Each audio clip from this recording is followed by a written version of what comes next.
Shalom, selamat pagi dan selamat tahun baru Katli Family yang dikasihi oleh Tuhan. Sebelum memulai aktivitas kita hari ini, mari kita bersama-sama menikmati teh hangat. Teduhkan hati, hadirkan semangat. Pada hari ini kita akan merenungkan firman Tuhan yang terambil dari Keluaran pasal 33. Namun kita akan membaca satu ayat saja, yaitu Keluaran 33 ayat yang ke-15. Demikianlah firman Tuhan. Berkatalah Musa kepadanya, "Jika engkau sendiri tidak membimbing kami, janganlah suruh kami berangkat dari sini." Bapak, Ibu, Saudara, Katli Family yang terkasih di dalam Tuhan, di awal tahun yang baru ini, sudahkah kita memohon kehadiran atau penyertaan Tuhan dalam hidup kita secara serius? Keluaran 33 ini berisi tentang bagaimana Musa secara serius memohon kehadiran dan penyertaan Tuhan atas bangsa Israel untuk berangkat ke tanah perjanjian. Allah telah berjanji kepada bangsa Israel untuk membawa mereka keluar dari Mesir menuju ke tanah perjanjian yang berlimpah-limpah susu dan madunya. Namun dalam perjalanannya, bangsa Israel sangatlah tegar tengkuk dan melakukan dosa yang membuat Allah murka. Di pasal sebelumnya, yaitu pasal 32, dikisahkan bagaimana bangsa Israel tidak sabar menunggu Musa turun dari gunung Sinai sehingga mereka membuat patung anak lembu emas dan menyembahnya. Oleh karena dosa yang telah diperbuat oleh bangsa Israel ini, Allah menjadi murka sehingga Allah tidak lagi hadir secara khusus di tengah-tengah umat yang berdosa itu, namun hanya mengirimkan malaikatnya saja. Oleh karenanya, dalam kesempatan Musa berjumpa dengan Allah di kemah pertemuan, Musa menyatakan dengan jelas permohonannya kepada Allah, yaitu bahwa ia mau agar Allah sendiri yang menyertai bangsa Israel. Karena Musa tahu betul arti penting kehadiran dan penyertaan Allah bagi umatnya. Musa tahu bahwa tanpa kehadiran dan bimbingan Allah, ia tidak akan mungkin sanggup mengemban tanggung jawab yang besar untuk membawa bangsa Israel keluar dari Mesir menuju tanah perjanjian.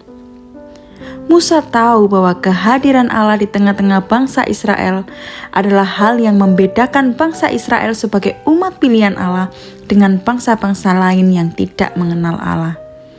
Oleh karena itu, ia memohon agar Allah sendiri yang hadir di tengah-tengah bangsa itu. Sebab apa gunanya memperoleh tanah perjanjian, tetapi kehilangan kehadiran Allah di tengah-tengah bangsa itu? Dari firman ini kita diingatkan akan pentingnya kehadiran Tuhan di dalam kehidupan kita. Di awal tahun ketika mungkin kita punya tekad dan harapan yang ingin kita capai, setidaknya kita sadar dan ingat arti kehadiran Tuhan dalam hidup kita, sehingga kita bisa memohon penyertaan Tuhan di dalam setiap aspek kehidupan kita. Bukan hanya untuk menyertai kita supaya resolusi, tekad atau harapan kita tercapai, namun lebih dari itu supaya kita bisa sungguh memiliki suatu relasi yang dekat dengan Allah, karena kita tahu bahwa kehadirannya sangat penting di dalam kehidupan kita setiap hari. Apalagi Allah telah mengaruniakan Tuhan Yesus Kristus sebagai perantara kita, sehingga kita dapat berelasi langsung dengan Allah. Tidak perlu seseorang lagi menjadi perantara kita untuk mengungkapkan segala permohonan kita kepada Allah seperti pada zaman Musa. Dan ini adalah anugerah yang sangat besar. Untuk itu mari kita mengawali tahun ini dengan penuh semangat dan sukacita, karena kita sadar apapun yang akan kita hadapi, entah itu kesuksesan, kegagalan, kebahagiaan, duka cita, sakit penyakit, atau hal apapun, kita siap karena kita tahu Allah itu hadir dan menyertai kita. Mari kita berdoa. Bapa kami yang di surga, terima kasih untuk kasih setiamu yang tiada berkesudahan di dalam kehidupan kami. Kami bersyukur untuk firman-Mu yang mengingatkan kami bahwa kehadiran-Mu sangatlah penting di dalam kehidupan kami.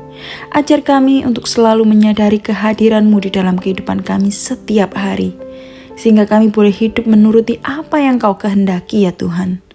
Dan di dalam mengawali tahun ini kami mohon penyertaan-Mu, sehingga apapun yang akan kami hadapi dan alami, kami tetap memegang teguh iman kami dan setia kepadamu.